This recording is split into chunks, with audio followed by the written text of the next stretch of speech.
Welcome to our next lesson, where I will show you how to implement a more robust authorization solution. We will implement a role-based authorization using ASP.NET Core Identity and what it already has built in. Here's what our API request will conceptually look like when we implement support for role-based authorization. Let's say the user sends a request to our REST API.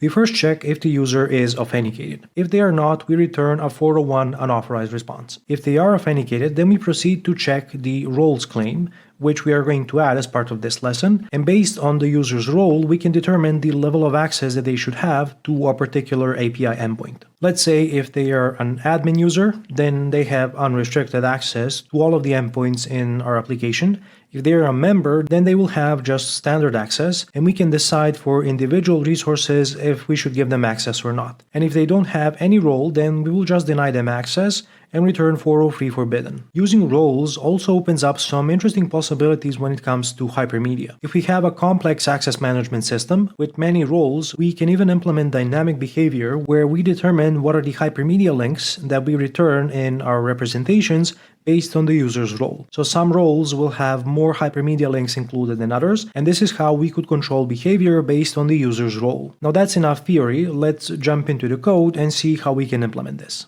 I'll start by defining my roles. I want to create a static class in the entities folder. Whether this is the appropriate location or not is not something that I will deal as part of this lesson. I just want to have a static class with a set of constants inside.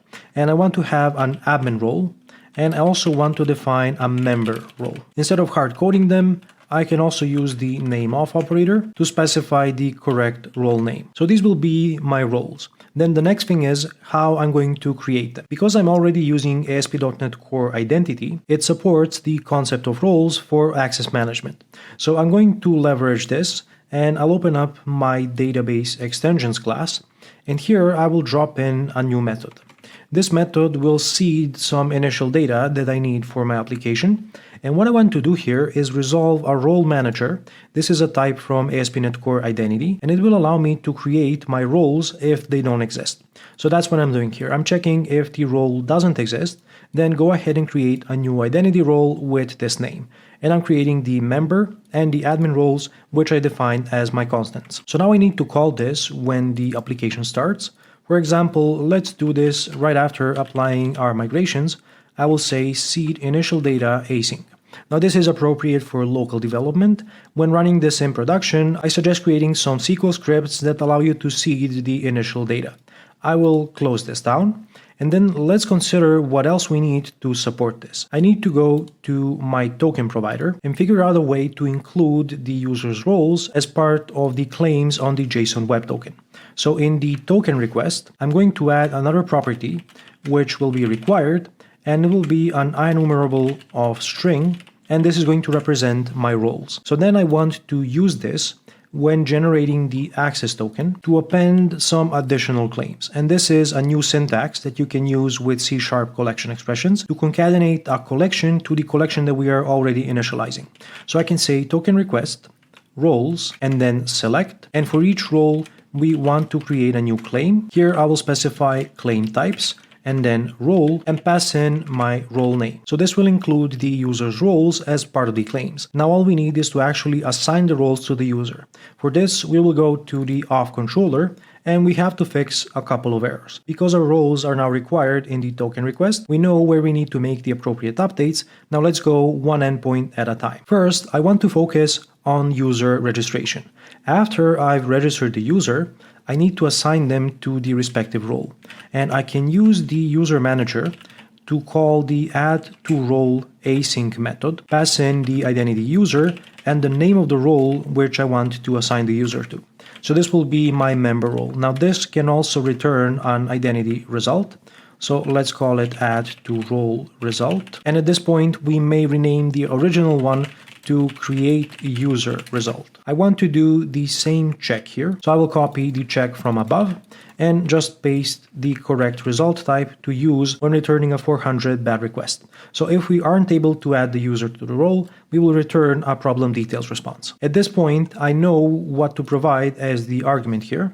So I can initialize my array, which is going to contain my one role, which will be the member role. So this takes care of the register endpoint. Now let's go to the login endpoint. What can we do here? Well, the user manager exposes another set of methods which allows me to get the roles for the current user. So I can pass in the identity user and I get back a list of roles. And this is what I can pass as my missing argument. Let's do the same in the refresh token endpoint. So right here, I need to pass in the identity user, which will come from the refresh token. And then I can pass in the roles to the token request. Finally, it's time to implement support for role-based authorization. And what I can do is decorate my controller. So here, when I'm specifying the authorize attribute, this also has support for specifying the roles that are allowed to have access to this endpoint. If I need to specify more than one role, then I can specify them as a comma-separated list. So let's pass in our two roles, the admin and the members role, and this is how I could implement authorization for both of our roles. Now I just want to allow access to the member, for example, and I want to apply a custom authorization check in the getUserById endpoint. Here I only want to allow this for admin users, and I'm doing this mainly for demonstration purposes. So let's start the application and test out if this is working. If you go into the database, you should see the two roles being created when the application starts, and for existing users that we created beforehand, we will have to implement the relation between the users and roles manually. So let me find my users, and here's the main user that I'm working with, and I will open up the ASP.NET user roles table. Here I want to insert a new record to specify the user ID, and I want to assign it to the member role. So I'm going to pass in the respective identifier. And now if I persist this, my user is now in the members role. Now I'll jump into Postman and authenticate my user, and let's take a look at the JSON Web Token that we get back. If I paste the JSON Web Token on JWT.io, first you can notice that the JSON Web Token is much longer than before. Secondly, if you take a look at the payload, you can see we have an additional claim. This is how ASP.NET Core names the role claim, and right now we have just one value, which is member. If I were to add multiple roles here, then this claim would become a collection containing multiple values. Now let's use this to authenticate on the collection level. I'll specify the access token here, and let's try to access the endpoint for fetching the current user. If I send this request, I get back 200 OK, which means that we are properly authenticating. Now let's use the identifier of the current user, and let's try to send a request to get this user by the ID.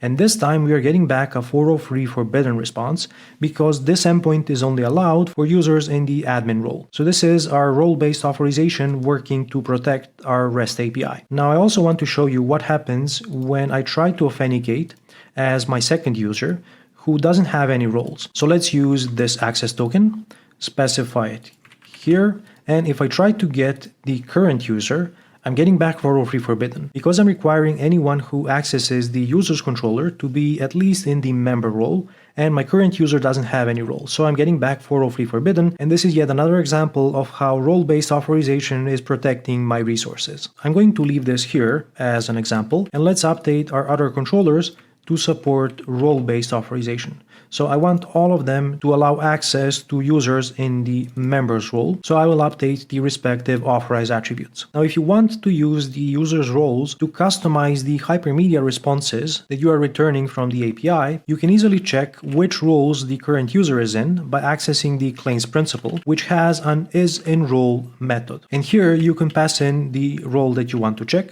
for example, member or admin, and if this returns true, then you can include some hypermedia link that should be allowed for a user in this role. And that's how we can implement a role-based authorization using some capabilities that are offered by ASP.NET Core Identity. You can see that we didn't have to write a lot of code, as most of this is well supported by the ASP.NET Core framework. In our next lesson, I want to introduce you to some advanced authorization mechanisms, role-based access control and attribute-based access control, and as part of the next lesson, we won't be implementing these authorization mechanisms. I just want to explain how they work, why they are interesting, and how you could possibly extend our current implementation to support them.